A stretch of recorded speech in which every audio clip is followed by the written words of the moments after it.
ইটের জবাব আমি পাটকেলে দিই। আবার বলছে ইলেকশনের দিন 3টে ওয়ার্ড বেছে নিয়েছে, 74 নম্বর ওয়ার্ড আমার কনস্টিটিউন্সিতে, 77 নম্বর ওয়ার্ড আর 63 নম্বর ওয়ার্ড ফোর্স লাগিয়ে সেন্ট্রাল ফোর্সকে দিয়ে ছাপ্পা করবে। এমন ধাপ্পা দেব না, বুঝবে ঠেলা। ঢোকার ডালনা খাওয়াবো আর বিচুটি পাতার ঝোল খাওয়াবো আর নিম পাতার চাটনি খাওয়াবো। তুমি আমাকে চেনো না, যেখানে তুমি গন্ডগোল করবে আমি গিয়ে হাজির হব। তুমি আটকাও আমাকে, আমাকে তুমি ব্যান করবে। আমাকে ব্যান করলে সারা ভারতবর্ষ সারা পৃথিবী আমাকে দেখাবে। আমি ঘরে বসে সত্যাগ্রহ করব, আমার বাড়ির বারান্দায় বসে। সারা দেশে তোলপাড় হবে, সারা বিশ্বে তোলপাড় হবে।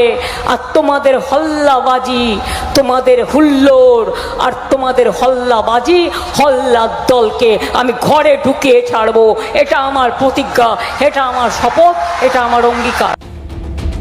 একেবারে অঙ্গীকারবদ্ধ মমতা বন্দ্যোপাধ্যায়। মানে এই চিৎকারগুলো করছে তার কারণ এই বাংলাটাকে এবার যদি এরা ক্ষমতা আসে তাহলে বাংলাটা বাংলাদেশ বানাতে চায়।